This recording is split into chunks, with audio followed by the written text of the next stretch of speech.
Lately, as a result of the coronavirus appearance, we all come across some vocabulary that we haven't necessarily heard before. Words like quarantine, herd immunity, pandemic, and so on are probably new to our ears. Hello everyone, this is Isra from Mac English, and in this video I'm going to try to highlight some of the commonly used words these days.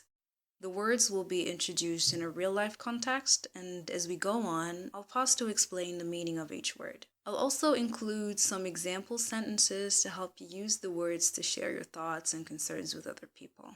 But before we get started, I'd like to clarify that I'm not a medical professional myself, and that the objective of this video is not to give medical advice of any sort. It's just that I believe that in times like this, knowing and understanding the terms involved and often used may help reduce some of the fears and worrying that such times could cause. It also gives us a chance to express ourselves more clearly and accurately so that our ideas are conveyed the way we want them to. So let's get started. The story of the coronavirus. A couple of months ago, our lives went on the only way we knew it back then. But suddenly, in December 2019, a new disease now known as COVID-19 was identified in China.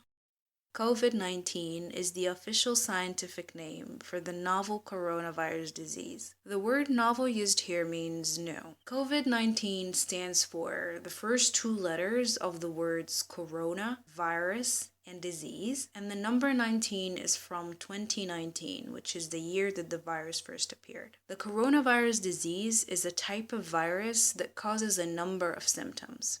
A symptom is a physical sign of an illness. Symptoms caused by the virus are fever, which means that the body temperature is higher than normal. The virus could also cause tiredness, dry cough, and it can also cause breathing problems and chest pain. To say that someone has any of these symptoms, you can say he has a fever or he has a temperature. If you want to mention the exact temperature, then you can say he has a fever of 38 degrees Celsius or he has a temperature of 38 degrees Celsius. You can also say he has a dry cough, he has breathing problems, he's tired. Similarly, you can say that someone has or doesn't have the coronavirus disease.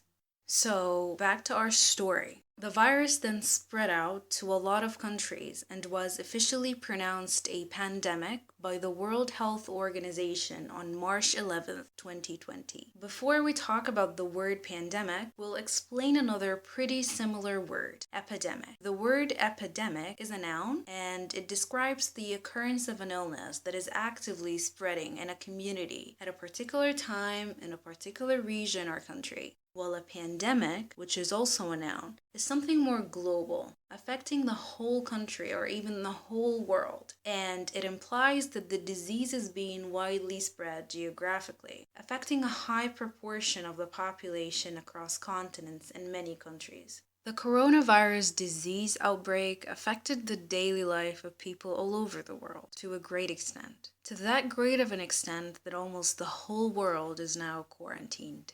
Outbreak is the sudden appearance of something, especially a disease or something else dangerous or unpleasant.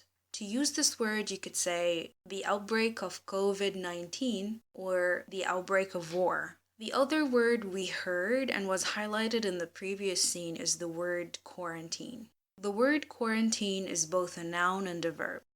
It involves the separation of a person or a group of people that might have been exposed to a disease from other people who have not been exposed in order to prevent the possible spread of the disease. So basically, people are put in quarantine when they aren't currently sick, but have been or may have been exposed to an easily communicated disease. While the verb quarantine means to put someone in quarantine. Here are some example sentences using the word. We are in quarantine right now. In that case, the word quarantine is a noun, or use it as a verb instead and say we're quarantined right now. As a way of containing the virus, we're being advised to practice social distancing, to wash our hands for over 20 seconds more often, and to avoid touching our eyes, nose, or mouth. And for whoever gets in contact with someone who tested positive, to self-isolate themselves for 14 days, which is the disease incubation period.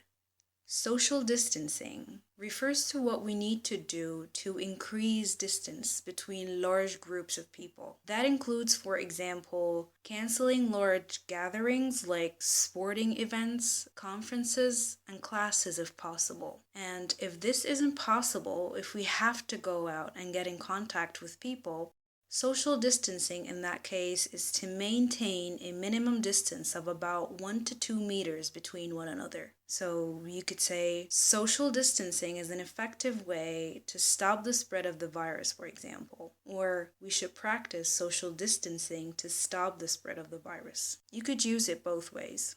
Test negative or positive. This is a verb that shows whether someone has the disease or not. So if someone takes a test for an infection and they test negative, that means they don't have the infection. But if they test positive, it means they have the infection. Self-isolate is also a verb, but first, before we define it, let's consider the word isolation in general. Isolation is when someone or something is set apart or separated from other persons or things. In medical context, though, isolation happens when a person is infected with a communicable disease and is separated from people who are healthy to help stop the spread of the disease. While self-isolation, on the other hand, is a voluntary act, meaning that it's done by one's free will without being forced. Self-isolation is performed when someone's exposed to the disease but isn't necessarily infected, which means they aren't showing symptoms yet. Then we have the word incubation period, which is a noun, and it refers to the time from a person's first contact with someone who has the disease to the time when symptoms start to show. An example sentence using this word would be, the incubation period of the cold is between 1 to 3 days. As opposed to the lockdown most countries imposed on their people, some other countries decided to go with the other option, the herd immunity option. Lockdown is the situation in which people aren't allowed to enter or leave a building or area freely because of an emergency. Prepositions used with the word lockdown are in, under, or on. You could use either of these. You could say, for example, a lot of countries are now under lockdown because of the coronavirus pandemic. Another word we have here is herd immunity. But first, let's explain each word separately. Herd means a large group of people or animals of the same type, and immunity refers to the protection against a particular disease or illness by particular substances in our blood.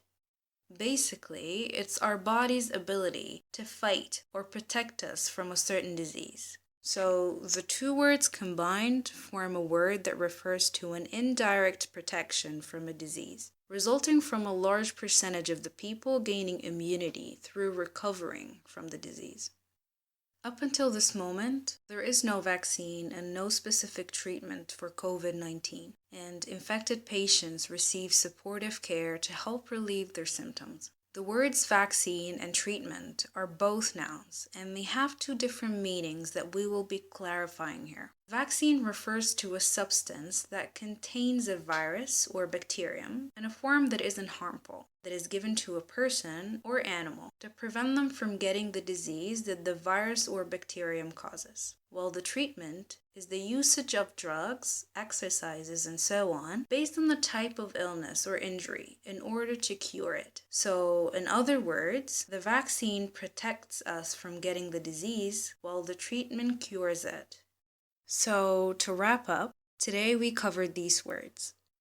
And though I've tried to cover some of the most commonly used words, I'm certain that I wasn't able to cover everything you hear or read these days. So feel free to ask me anything in the comments section below. And if you feel like it, you could share with us the situation in your country right now. Eventually, I'd like to say that I hope you and all of your loved ones are well and safe. And remember that we're all in this together. And as a caring teacher once shared, and I quote, "This is bigger than all of us, so let's take it one day at a time." Thank you so much for watching this video, and I'll see you in the next one.